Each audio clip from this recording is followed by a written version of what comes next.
Programa Ponto de Vista com Nelson Freire. Oferecimento. Sistema Fé Comércio RN. Trabalhando para o desenvolvimento da RN. Consórcio Dourado. Seu sonho sem juros. Ligue 4008-6868. Sicredi. Gente que coopera, cresce. Incor. Experiência que faz história. Realize. Otimizando resultados para a sua empresa. Mr. Bom, surpreenda-se. Novos sabores, muitas delícias. DNA Center, confiança no resultado. O programa Ponto de Vista de hoje é especialíssimo. Vamos conversar aqui sobre a pandemia do coronavírus, que já chegou a Natal e ao Rio Grande do Norte. Vamos entrevistar o médico infectologista potiguar, Dr. Alexandre Mota, do Hospital Giselda Trigueiro, sobre esse assunto, que já está galvanizando a atenção dos potiguares e de todos os brasileiros. Será um programa onde falaremos sobre a doença e procuraremos tirar algumas dúvidas sobre as medidas enfrentadas pelo governo do Brasil. Mas antes quero mandar um abraço para todos os profissionais de saúde envolvidos no atendimento aos pacientes dos infectados pela doença. E antes de começar a entrevista, que tal mais agilidade e comodidade para o seu negócio? O Sicredi oferece uma máquina de cartões com diferentes opções na hora de pagar, além de um sistema simples, sem taxa surpresa, que vem com um atendimento comprometido com o sucesso da sua empresa. É aquele reforço que faltava para as suas vendas. Visite a agência mais próxima para comparar e contratar a sua Sicredi. Meu caro doutor Alexandre Mota, eu quero manifestar meu agradecimento por você, com tantas atividades que tem, você ter aceitado o meu convite para participar do programa Ponto de Vista especial de hoje, que certamente você, meu amigo, minha amiga, telespectador, vai imensamente gostar de assistir. Muito obrigado, doutor Alexandre, por ter aceitado o convite. Eu que agradeço. Uma satisfação estar aqui com vocês. Em que pé está o trabalho da contenção da doença no Rio Grande do Norte e quantos casos já foram catalogados até agora? Bom, até recentemente nós tínhamos um único caso comprovado de uma pessoa que havia viajado e chegado de viagem da Europa. E de fato, mas já existem muitos testes em andamento. Até recentemente nós tínhamos também uma pessoa infectada e já sendo tratada no setor específico do Hospital Giselda Trigueiro. Ela estava internada sob ventilação mecânica, mas o fato é que a perspectiva, a considerar o padrão da doença que tem no mundo afora, a perspectiva é que os números se elevem com muita brevidade. Quais os principais sintomas que mostram que a pessoa é portadora do coronavírus? Bom, os sintomas são sintomas muito parecidos com um quadro viral, uma gripe comum. Não é o mesmo vírus, é importante ressaltar essa observação para as pessoas não ficarem achando que é gripe. Na verdade, é uma doença que dá sintomas respiratórios. Pode doer a garganta, pode ocorrer em alguns casos diarreia. O sintoma mais comum passa a ser tosse seca, em regra, e febre. Então, a pessoa vai ter um quadro como se estivesse tendo uma gripe comum. E, na imensa maioria dos casos, os casos serão leves. Na imensa maioria dos casos. Porém, já se sabe, esses dados são públicos e conhecidos, que um percentual grande, elevado, de pessoas com idade elevada, no caso dos idosos, ou de pessoas com alguma doença, alguma comorbidade, que nós chamamos de doenças prévias, como uma dificuldade no próprio sistema imunológico, um indivíduo que tenha doenças do coração, tem uma doença do coração prévia ou doença pulmonar, nessas pessoas já está comprovado que a doença pode ser mais grave. No senso comum, ou seja, a maioria das pessoas abaixo de 40 anos vai ter um caso grave em 1000. Nesse grupo específico de pessoas que eu acabei de citar, serão 150. Como é que se dá a transmissão desse vírus? Esse vírus se dá de duas maneiras básicas, né? Ou eu transmito de pessoa a pessoa através da respiração, do espirro e da tosse, num contato que exige proximidade de pelo menos 2 metros. significa dizer que uma pessoa que estivesse a 3, 4, 5 metros, que espirrasse ou que tossisse, necessariamente, ou me cumprimentasse, não passaria nada para mim. Mas essa proximidade de até 2 metros propicia que uma pessoa passe para outra. Essa é a primeira forma.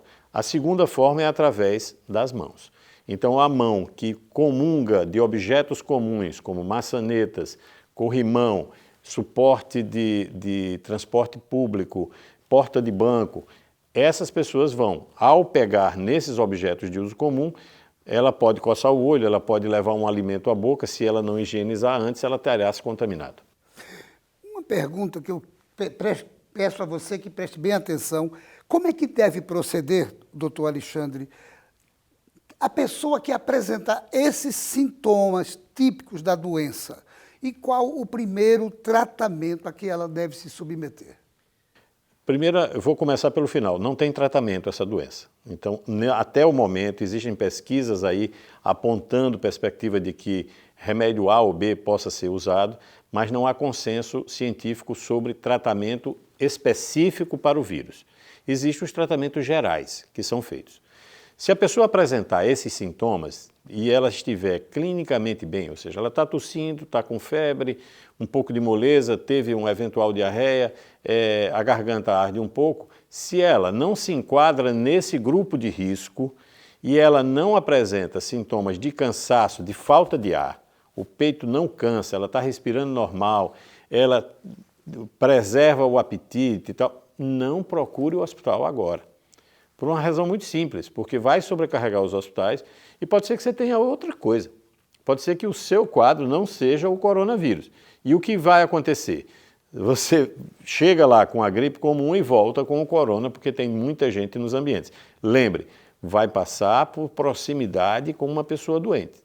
Isso acontecendo, num ambiente que tenham muitas pessoas, e aí a porta do pronto-socorro é o exemplo mais clássico disso, pode ser que você se contamine.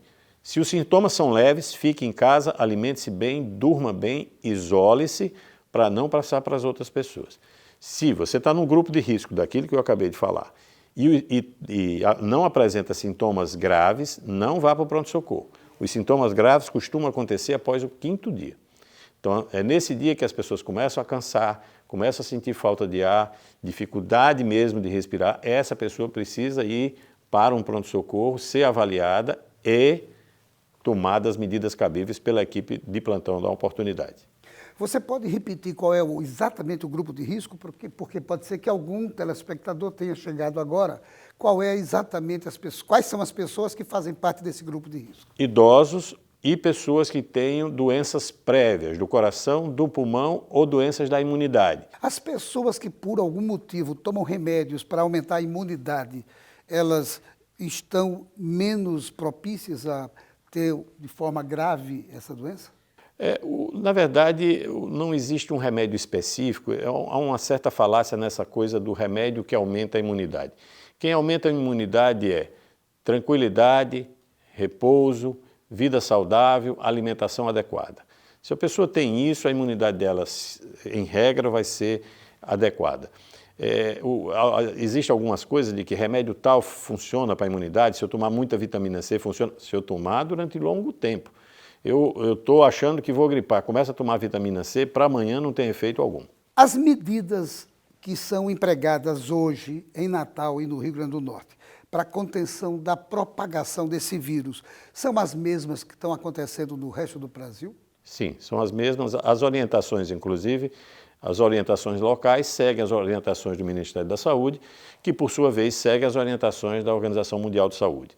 Então, essas medidas são as mesmas. O que parece que é uma coisa que precisa a sociedade discutir e os órgãos específicos é o dilema se vai fazer o isolamento social precoce ou mais tardiamente. Agora, o que fazer com o pessoal de baixa renda que usa transporte coletivo? O ideal é que as atividades estivessem paradas. No meu entender, se você diminui a atividade de transporte, se as pessoas pudessem ficar em repouso em casa, essa necessidade diminuiria. O cidadão que inevitavelmente precisa usar o transporte coletivo, a recomendação é preferir, se puder, tomar o transporte coletivo no horário de menor pico, Lembre, quanto mais gente confinada no ambiente, mais chance tem de contaminar-se. Segundo, ao tomar o transporte coletivo, procurar fazer com que ele esteja arejado, as janelas abertas. Detalhe, ele obviamente vai ter que se segurar e o manuseio é inevitável. Desceu do ônibus, se tiver condição, passa álcool gel, se não, lava as mãos bem lavadas. O ato de lavar as mãos é equivalente ao álcool gel. Se você não tem álcool gel disponível, lave as mãos. Você vai estar cuidando da sua saúde de maneira adequada. Agora, você falou em álcool gel. Qual o papel do álcool gel na substituição ao sabão e das máscaras, como essas aqui eu trouxe para colocar para o telespectador? Esses dois tipos de máscara que são usados hoje, já estão sendo usados como prevenção. Qual a utilidade das máscaras? Vamos, primeira coisa do álcool gel. O álcool gel e a lavagem adequada das mãos, eles se equivalem do ponto de vista de prevenção, não só para a prevenção do corona, mas também para as demais infecções que são transmitidas da mesma forma, pelo contato das mãos. Então eles se equivalem. Se você não dispõe de um, utilize o outro. Lembrar como é que a doença se transmite. Vou voltar um pouquinho. A doença se transmite de pessoa a pessoa num espaço de distância até 2 metros.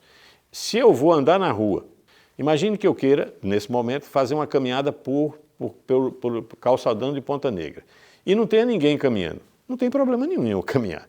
O problema, e eu também não tenho problema não há necessidade de usar máscara. Mas imagine que eu esteja no grupo de risco. Eu seja uma pessoa idosa e tal, e eu precise ir, por exemplo, num ambiente que eu sei que vai ter muita gente, um mercado qualquer, onde eu vou passar pelo menos meia hora, 1 hora, e vai ter um aglomerado de pessoas na fila e tal. É prudente usar a máscara branca que nós temos ali, que é essa máscara que contém contém a capacidade de barrar gotículas. A doença se transmite por gotículas. Eu estou falando aqui agora, obviamente ninguém está vendo, mas o ar que sai de dentro de mim leva gotículas, e é aí onde estaria o vírus. Então, essa máscara, a branca, que é a máscara cirúrgica, ela é apropriada para barrar isso. É essa que as pessoas precisam no eventual uso necessário dessa circunstância. Não está assim e não vai conviver com ambientes fechados, não vai estar num ambiente que tenha muitas pessoas, não há necessidade de máscara. Essa máscara azul é uma máscara que se utiliza pelos profissionais de saúde, que é chamada N95, que tem um papel de prevenir, já que os profissionais de saúde vão estar muito próximos à pessoa. Então imagine, durante um procedimento onde o indivíduo está muito grave e é preciso entubar essa pessoa para colocá-la no respirador. O profissional de saúde não vai usar a branca, vai usar essa azul. E mais uma vez eu repito os cumprimentos a todos os profissionais de saúde que estão envolvidos nessa luta para refrear a velocidade com que está se propagando o coronavírus 2. Mas não saia daí, nós voltamos em instantes para o nosso segundo bloco. Programa Ponto de Vista com Nelson Freire. O Laboratório DNA Center, líder em diagnósticos no Rio Grande do Norte, dispõe de mais uma unidade para você, desta vez na Avenida Roberto Freire. Espaço amplo, convidativo e com a excelência no atendimento que você já conhece. Sala de coleta e de repouso pensadas para o seu conforto. Espaço Kids para os pequenos e, claro, a confiança no resultado. Avenida Roberto Freire, 943, Capim Macio. Saiba mais pelo telefone 4007-2595.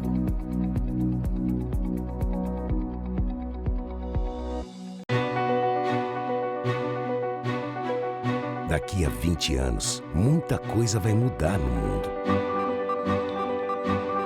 Os carros autônomos estarão por toda parte. A inteligência artificial vai fazer parte do nosso dia a dia. A biotecnologia vai eliminar doenças e nos ajudar a viver mais.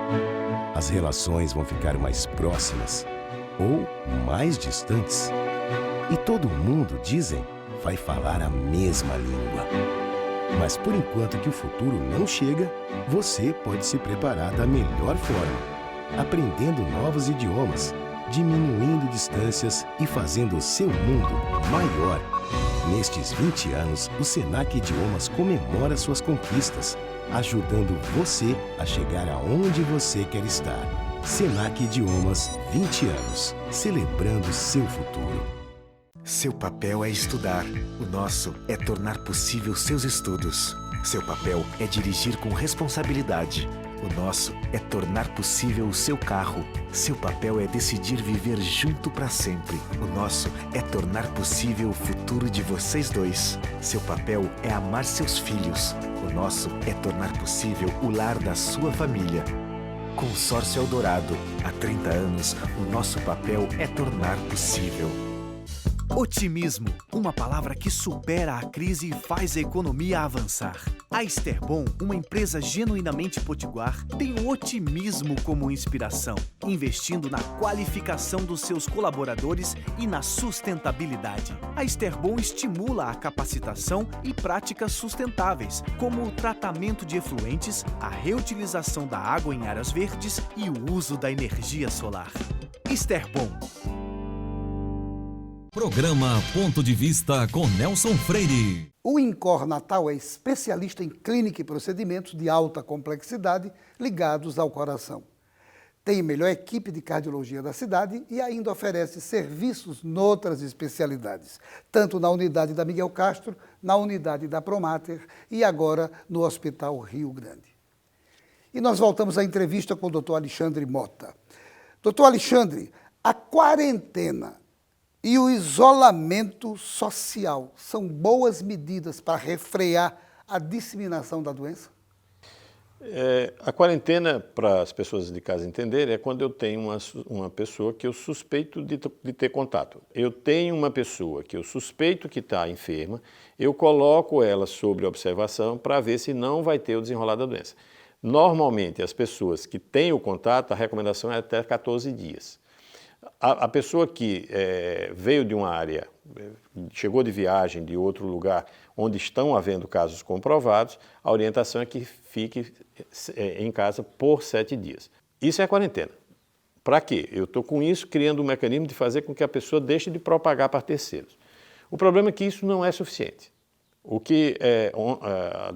Ontem ou foi antes de ontem, saiu um trabalho de uma revista internacional chamada Science, que ela coloca claramente que o número de pessoas que se contaminam, aproximadamente mais de 70%, elas vão se contaminar por portadores assintomáticos. Então, esperar que a pessoa adoeça para que tenha sintomas e eu diga, não, você que vai para casa, é um equívoco do ponto de vista epidemiológico hoje. O que é que significa dizer? Significa dizer que precisamos fazer com que todo mundo fique em casa. De que maneira isso vai se dar? Lógico que isso tem repercussões severas do ponto de vista econômico e de todo o ponto de vista dentro de uma sociedade complexa como é o mundo que nós vivemos hoje. Mas por que é necessário que as pessoas fiquem em casa? Por uma razão muito simples. A doença, volto a dizer aquilo que disse no início, a doença não é muito grave na imensa maioria das pessoas, em alguns casos até bem leve. O problema é que ela vai levar ao adoecimento, ela transmite-se muito fácil. Como ela se transmite fácil, ela vai fazer com que todo mundo pegue a doença. O problema é que se esse grupo de pessoas de uma sociedade X adoece toda num curto espaço de tempo, a curva de acometimento da doença ela é pontuda, ela é elevada, ou seja, todo mundo vai adoecer em pouquíssimo tempo. Ora, se todo mundo adoece em pouquíssimo tempo, nós vamos precisar de recursos de saúde em pouquíssimo tempo.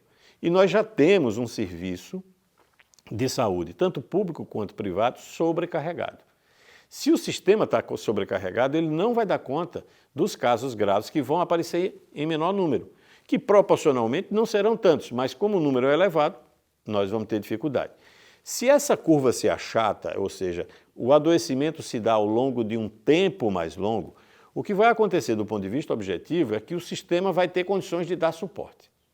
Então, essa coisa é importante compreender porque a forma como os países asiáticos têm tido em relação a essa coisa do isolamento social, eles anteciparam as ações. E com isso, o número de pessoas que estão adoecendo lá é menor e, portanto, eles estão conseguindo dar suporte às pessoas. O que foi que aconteceu na Europa? Exatamente o contrário, ou seja, se postergou as medidas de isolamento social.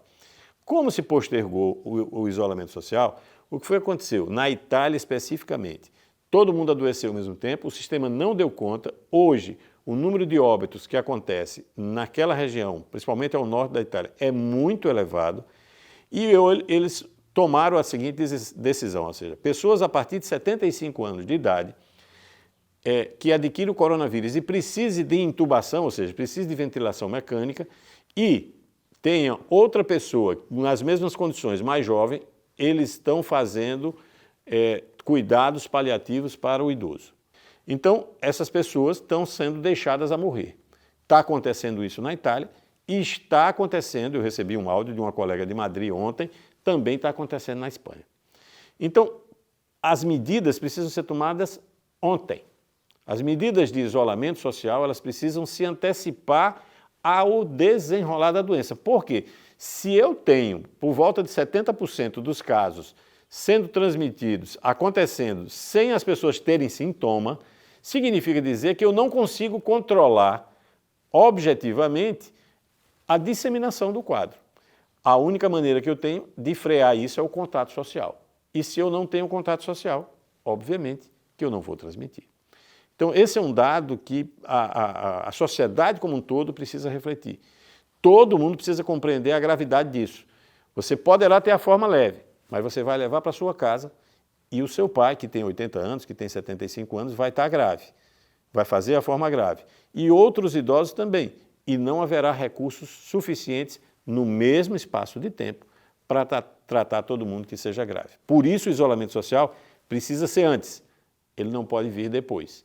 Alexandre, qual é a pessoa contraiu o vírus, qual é a duração que ele fica doente? Qual é o tempo que ele permanece doente?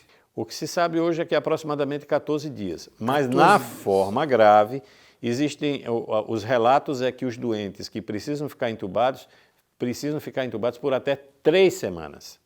3 semanas. O que dá 21 dias pelo menos.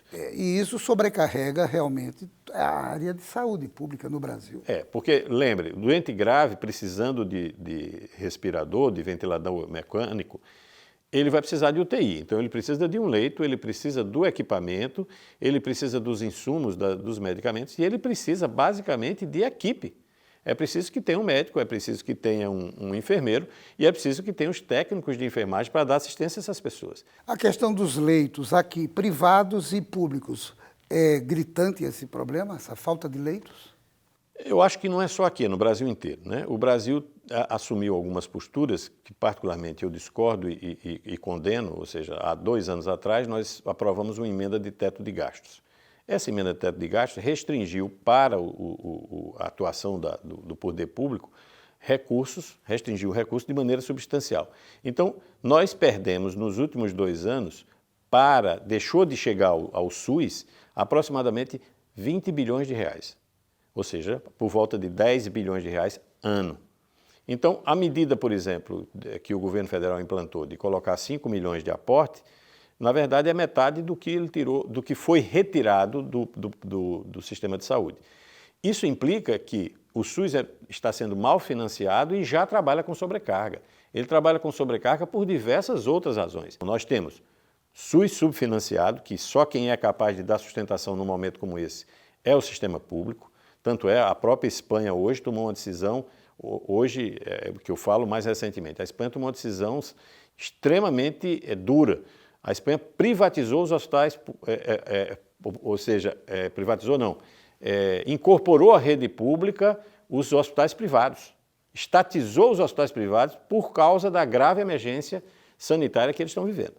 Então, o interesse público tem que prevalecer. É importante que a gente entenda que o SUS precisa ser financiado. Hoje nós não temos as condições ideais de dar suporte a isso. Por isso que o isolamento social cria, digamos assim, um freio para que a gente tenha, ao longo do tempo, as condições de oferecer à população o cuidado que ela precisa.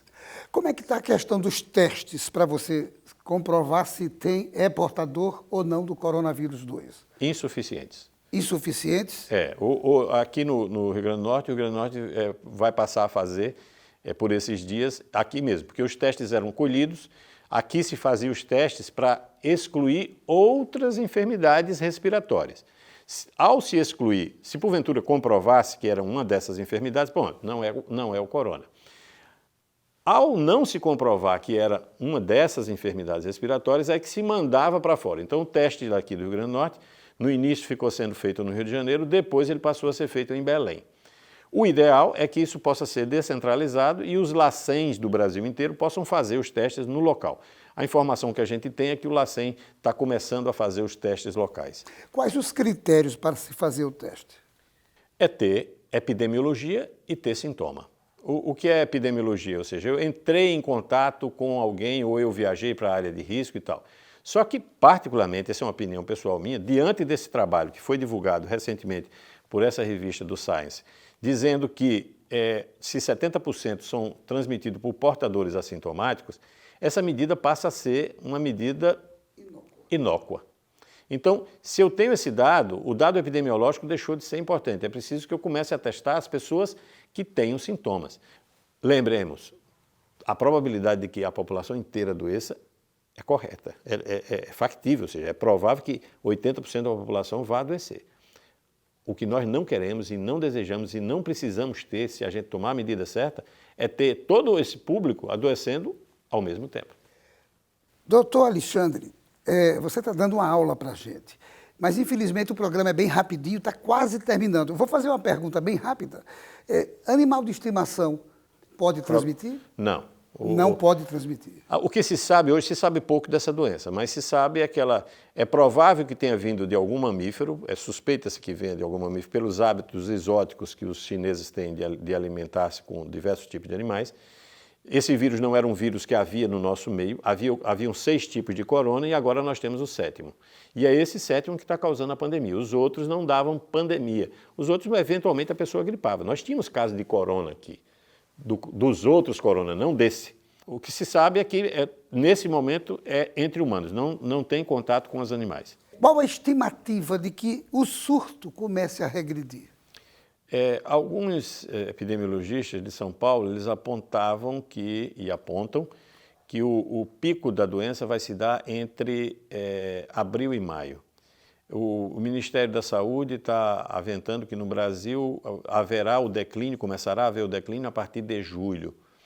Então, na verdade, são expectativas, os epidemiologistas trabalham com números, com projeções calculadas que eles têm como modelos de outras doenças, mas, na minha opinião, a única maneira hoje que nós temos de frear é parar tudo, só funcionar aquilo que for essencial, fazer todo mundo ficar dentro de casa, isolamento social de maneira intensa, e aqui inclui tudo inclui inclusive os cultos, as festas pessoais, tudo isso dentro de casa. Hoje, por exemplo, meu filho está aniversariando dentro de casa, entendeu? Ele disse, eu não pensei, ele mora longe, mora em Minas, ele dizendo, eu não pensei que ia passar um aniversário desse, mas tem uma frase que eu já repeti isso num vídeo, Nelson, se você me permite, eu quero repetir aqui. Quanto mais cedo nos afastarmos, tão mais breve nós nos abraçaremos. Acho que isso que a sociedade precisa pensar e resolver. Doutor Alexandre Mota, eu só tenho que lhe agradecer por essa sua vinda ao programa Ponto de Vista especialíssimo de hoje.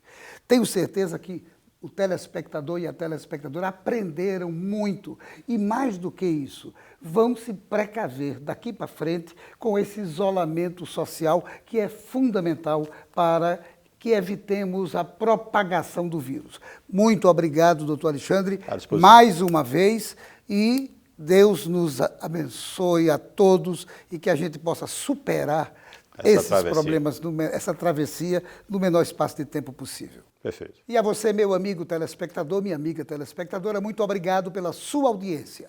Até o próximo programa Ponto de Vista.